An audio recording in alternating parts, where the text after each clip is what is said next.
Halo teman-teman, kembali lagi di channel 11 Hardware dengan Reza di sini, dan ini adalah TWS dari merek Tozo. Brand ini mungkin belum familiar di telinga kita semua, tapi setelah saya searching sana-sini, Tozo punya market share yang cukup besar di Amerika sana. Dan Tozo ini cukup sering ikut event-event besar seperti CES Las Vegas kemarin, dan juga tentu diliput oleh media-media luar negeri yang sering mereview produk-produk dari Tozo ini. Sebut saja pernah direview oleh Artings, Gizmo China, GameSky, dan lain-lain. Nah, produk Tozo yang ada di tangan saya ini adalah Tozo yang entry level, yaitu Tozo A3 yang harganya cuma 299.000 aja. Sebelum kita lanjut videonya, kita unboxing dulu.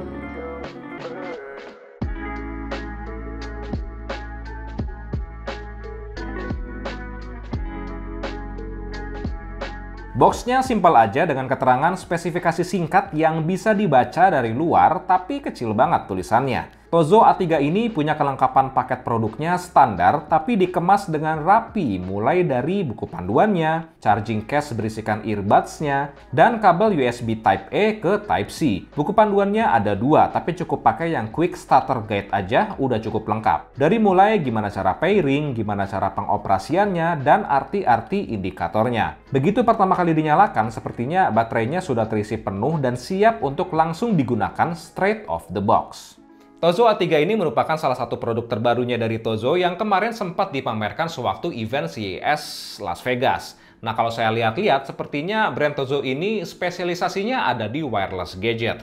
Tozo juga punya official store di Shopee dan Tokopedia, di mana baru 5 produk saja yang dijual di sana. Yang punya angka penjualannya juga oke sih, terutama tipe NC2 yang sepertinya merupakan produk unggulannya dari Tozo.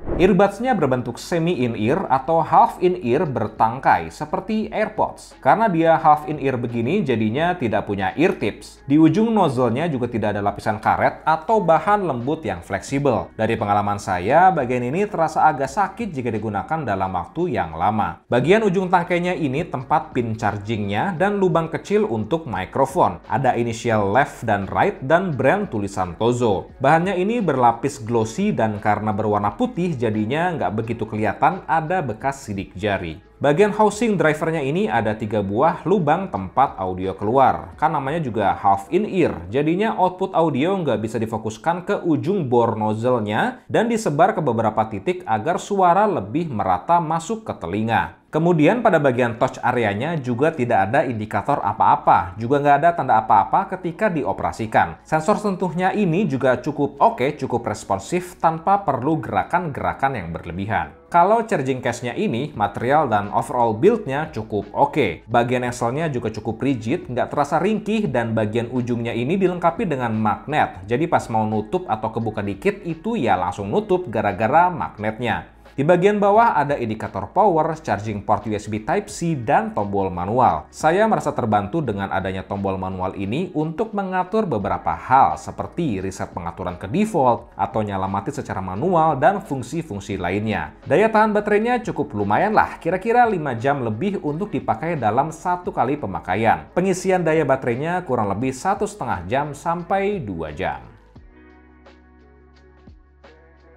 Sekarang kita lanjut ke sesi pengetesan. Kita akan tes beberapa hal dari kualitas audio, kualitas mic, dan beberapa hal lainnya. Oke, dari overall quality-nya, overall audionya, buat kalian para basshead ini cocok banget pakai Tozo A3 karena suaranya begitu menggelegar atau sangat mengedepankan di sisi low frekuensinya. Jadi bassnya ini sangat ada ke depan, lebih menonjol dibandingkan dari frekuensi mid dengan frekuensi high-nya. Jadi buat teman-teman yang lebih senang mendengarkan musik dengan bass yang kencang atau mendengarkan film dengan bass yang lebih imersif, ini bakal cocok banget menggunakan Tozo A3 ini. Tapi di satu sisi, karena bassnya itu sangat terangkat, ada beberapa momen di mana bassnya lebih maju ke depan sehingga frekuensi mid sama high-nya terkesan ketelen atau kelelep, jadi nggak begitu timbul atau nggak begitu terdengar di telinga kita. Nah, karena dia bass boosted, tapi bukan berarti tidak ada detail sama sekali di frekuensi mid sama high-nya. Ada beberapa detail yang muncul kalau teman-teman mendengarkan beberapa lagu atau beberapa suara dari film atau dari instrumen-instrumen, tapi sedikit aja, nggak begitu detail. Tapi detailnya masih ada, tapi sedikit. Oke, selanjutnya dari sound imaging-nya mungkin tidak terlalu detail seperti TWS-TWS lain dengan harga yang lebih tinggi, tapi posisi dari setiap sound atau setiap sumber suara yang kita terima di telinga kita itu cukup bisa kita bedakan di mana posisinya. Jadi walaupun tidak detail, yang jelas kita masih bisa menebak atau menerka dari mana suara itu datang, entah dari kanan, kiri, atas, bawah, atau dari serong-serong gitu. Jadi cukup oke, cukup jelas, tapi memang tidak sedetail TWS-TWS lain atau earphone lain atau IEM lain dengan harga yang lebih tinggi dari ini tentunya.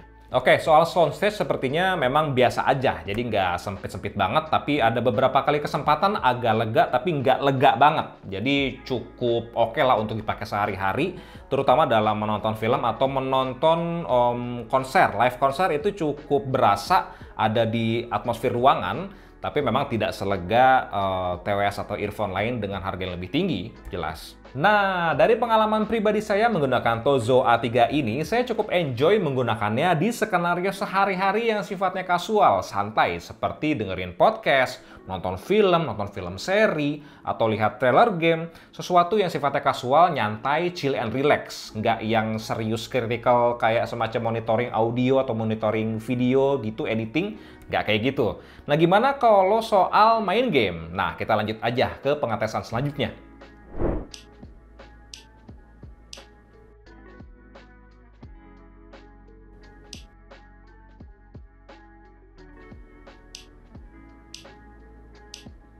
Oke, sekarang saya akan tes kualitas mic dari Tozo A3 ini. Saya menggunakan mic dari kamera dan juga mic dari Tozo A3 ini. Gimana sekarang kualitas mic-nya?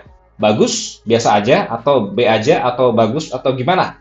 Tes, cek, 1, 2, 3. Oh iya, Tozo A3 ini sebenarnya punya fitur noise cancelling atau noise cancellation yang tipenya DSP sih, Digital Signal Processing, yang mungkin nggak se-oke ANC atau Active Noise Cancellation, tapi cukup oke lah, sedikit kebantu lah untuk meminimalisasikan suara-suara yang tidak perlu ada di mic-nya.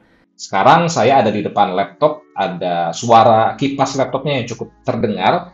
Nggak tahu apakah terdengar atau nggak nih di sini. Halo? Nah, tutup. Kedengaran atau nggak? Dan juga ada satu fitur lagi yang mungkin saya lupa kasih tahu ke teman-teman, yaitu pada saat kita mengoperasikan si TWS-nya untuk menurunkan dan menaikkan volumenya, itu turun dan naiknya itu step by step, tik, tik, tik gitu. Jadi nggak langsung turun atau naik, walk gitu, langsung nggak, step by step. It's good. Jadi nggak kaget tiba-tiba gitu. So, kesimpulannya, menurut saya pribadi di harga 299.000 sebenarnya Tozo A3 ini cukup memuaskan untuk penggunaan kasual sehari-hari, selama bukan untuk bermain game, karena tadi latensinya cukup tinggi. So, demikian video kita kali ini. Jangan lupa untuk subscribe dulu channel 11 Hardware, dan sampai jumpa lagi di video kami yang selanjutnya. Bye-bye!